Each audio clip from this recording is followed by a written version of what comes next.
നമ്മൾ ഈ ഉത്സവപ്പറമ്പിലൊക്കെ പോകുമ്പോൾ നമ്മളെ ആകർഷിക്കുന്ന ചില സാധനങ്ങളുണ്ടല്ലോ. അങ്ങനെ എന്നെ എൻ്റെ മകളെ ആകർഷിക്കുന്ന ഒരു ഐറ്റമാണ് പാനിപൂരി. എവിടെ കണ്ടാലും ഞങ്ങളത് വാങ്ങി കഴിച്ചിരിക്കും. എന്താണെന്നറിയില്ല, ഇതിനോട് ഭയങ്കര ഒരു ഇഷ്ടമാണ്.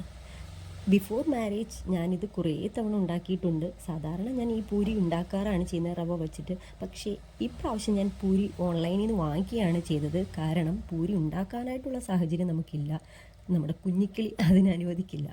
അപ്പം ഞാൻ പപ്പടം ഓൺലൈനിൽ നിന്ന് വാങ്ങിയിട്ടുണ്ട്. പിന്നെ ഞാൻ എൻ്റെ പാനിയും മസാലയൊക്കെ തയ്യാറാക്കി വെച്ചിട്ടുണ്ട്. എന്തൊക്കെ പറഞ്ഞാലും ഈ സാധനം കഴിക്കുമ്പോൾ കിട്ടുന്ന ഒരു ഫീലുണ്ടല്ലോ, ഭയങ്കരമാണ്. അപ്പം ഈ സാധനങ്ങളെല്ലാം റെഡിയാക്കി കഴിഞ്ഞിട്ട് അതൊന്ന് മിക്സ് ചെയ്തിട്ട് ഒരെണ്ണം നമ്മുടെ വായിലോട്ട് എടുത്ത് വെക്കുമ്പോൾ എൻ്റെ സാറേ ഒന്നും പറയണ്ട, സ്വർഗം കിട്ടിയ ഫീലാണ് കേട്ടോ. നിങ്ങൾക്ക് ഇഷ്ടമാണോ ഈ പാനിപൂരി? നിങ്ങൾ ഉണ്ടാക്കിയിട്ടില്ലെങ്കിൽ വീട്ടിലൊന്നും ഉണ്ടാക്കി കഴിച്ച് നോക്കണം കേട്ടോ, ഭയങ്കര ടേസ്റ്റാണ്. അപ്പം ഞാനിത് കഴിച്ച് തീർക്കട്ടെ.